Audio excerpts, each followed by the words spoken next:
ছোট্ট বন্ধুরা, আজ এসেছি আমাদের বাড়িটিকে সুন্দর করে সাজাতে।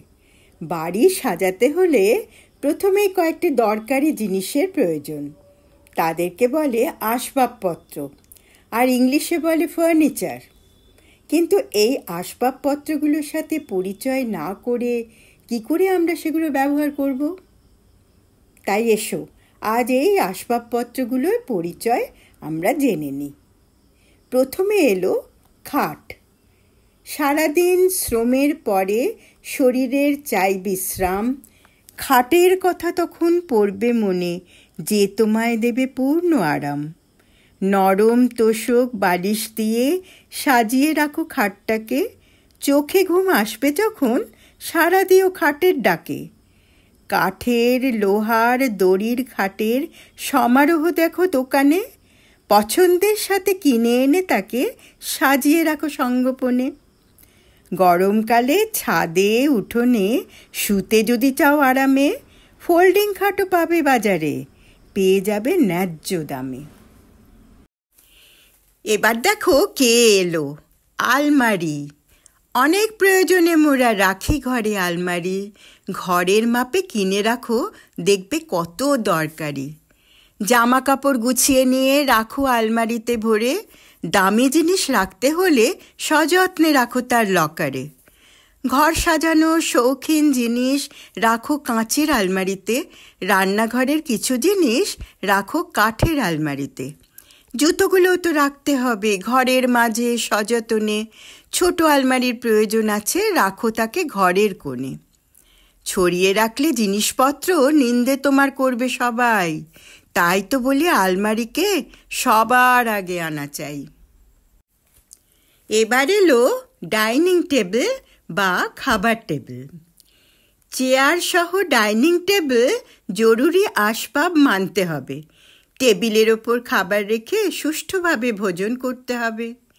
এ যুগে সবাই আরাম করে চেয়ারে বসে টেবিলে খায়। কদর বেড়েছে ডাইনিং টেবিলের, ঘরে ঘরে এখন শোভা পায়।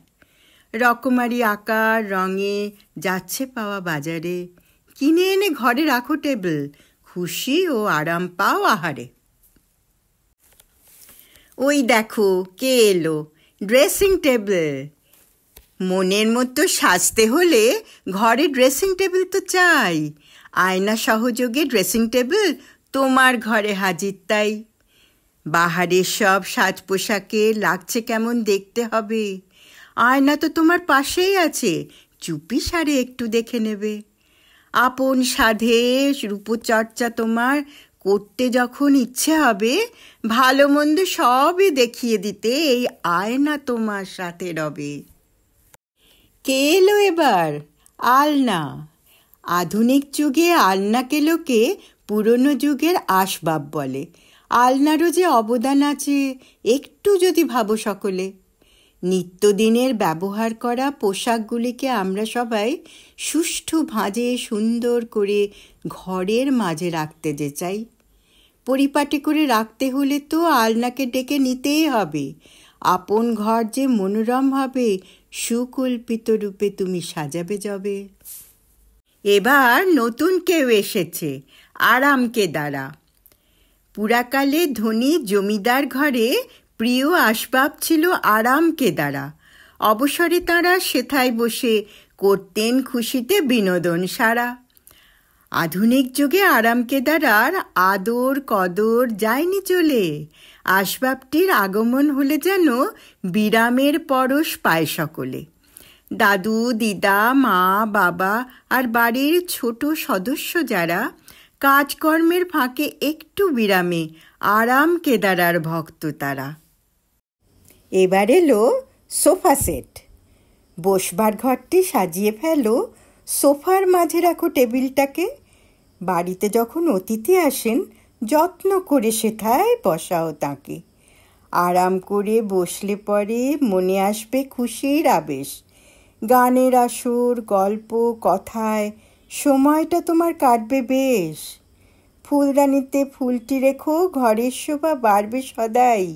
সোফা সেটে সজ্জিত ঘরে রুচির তারিফ করবে সবাই। তোমরা তো সব জেনেই গেলে কি দিয়ে হয় ঘর সাজাতে। মনের মতো গুছিয়ে নাও যথাস্থানে সাজিয়ে তাতে। তোমার মনের রুচির হদিশ গৃহশোভায় প্রকাশ পাবে। খুশিতে তোমার কাটবে জীবন, আনন্দের পরশ পাবে সবে।